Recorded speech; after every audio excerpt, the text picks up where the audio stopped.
Hey there everyone, welcome back to our channel. In today's video, you are going to see how to add song to Instagram post after posting it.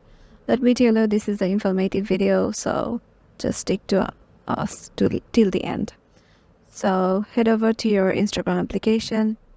Make sure you have logged in with your desired account from which you just want to add the song, and then go to your profile. Suppose you have posted you have made a post in your account and you just want to add a song into. Let me show you if there is any way to do that. Just tap on the three dots icon just beside your profile name and then go to the edit option right here. And as you can see, there is an option of adding music just here, as Instagram has updated it. So click on add music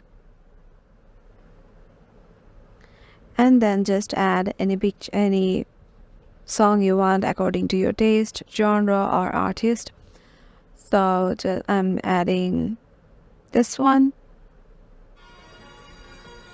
So yeah, tap on the check mark and again tap on the check mark and the song is added, as you can see. Hope this video will help you out and we will see you in the next one.